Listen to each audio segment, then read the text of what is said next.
भक्ति की शक्ति। एक बार शिव भक्त अपने गांव से केदारनाथ धाम की यात्रा पर निकला। पहले यातायात की सुविधाएं तो थी नहीं, वह पैदल ही निकल पड़ा। रास्ते में जो भी मिलता केदारनाथ का मार्ग पूछ लेता। मन में भगवान शिव का ध्यान करता रहता। चलते चलते उसको महीने बीत गए। आखिरकार एक दिन बाद केदारनाथ धाम पहुंच ही गया। केदारनाथ में मंदिर के द्वार 6 महीने खुलते हैं और 6 महीने बंद रहते हैं।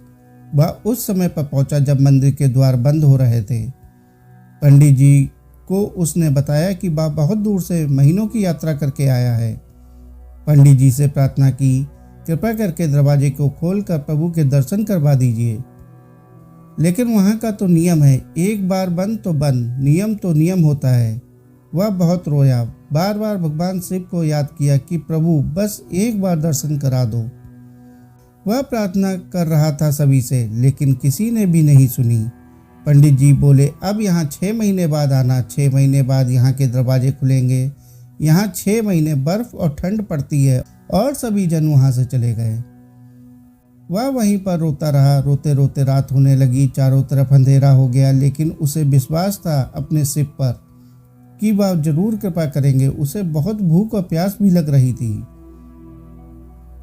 उसने किसी के आने की आहट सुनी, देखा एक सन्यासी बाबा उसकी ओर आ रहा है। वह सन्यासी बाबा उसके पास आया और पास में बैठ गया। पूछा, बेटा कहाँ से आए हो?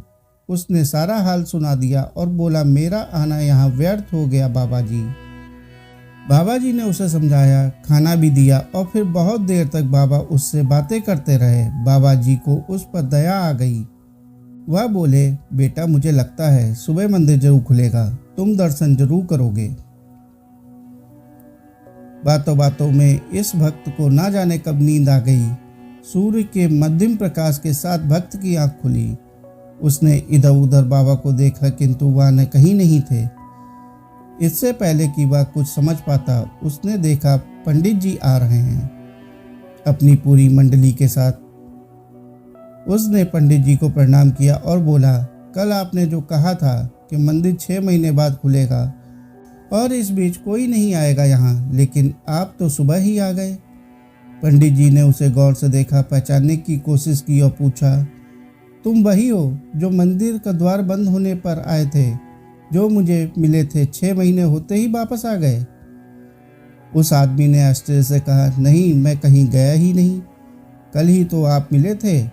रात में मैं यहीं सो गया था, मैं कहीं नहीं गया।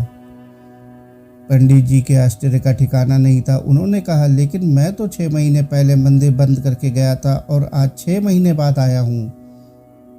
तुम 6 महीने तक यहाँ पर जिंदा कैसे रह सकते हो? पंडित जी और सारी मंडली हैरान थी।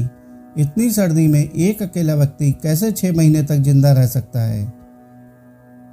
तब उस भक्त ने उनको सन्यासी बाबा के मिलने और उसके साथ की गई सारी बातें बता दी। कि एक सन्यासी आया था, लंबा था, बड़ी बड़ी जटाएं, एक हाथ में त्रिशूल और एक हाथ में डमरू लिए, मृगशाला पहने हुए था। पंडित जी और सब लोग उसके चरणों में गिर गए। बोले, हमने तो जिंदगी लगा दी, किंतु प्रभु के दर्शन ना पा सके। सच्चे भक्त तो तुम हो, तुमने तो साक्षात भगवान शिव के दर्शन किए हैं। उन्होंने ही अपनी योग माया से तुम्हारे 6 महीने को एक रात में परिवर्तित कर दिया, कालखंड को छोटा कर दिया। यह सब तुम्हारे पवित्र मन, तुम्हारी श्रद्धा और विश्वास के कारण ही हुआ है। हम आपकी भक्ति को प्रणाम करते हैं। जय भोलेनाथ जी की जय हो। साथियों, कहानी को आखिर तक सुनने के लिए आपका बहुत बहुत शुक्रिया। कहानी अच्छी लगी हो तो कहानी को लाइक और चैनल को सब्सक्राइब कर लीजिए। धन्यवाद।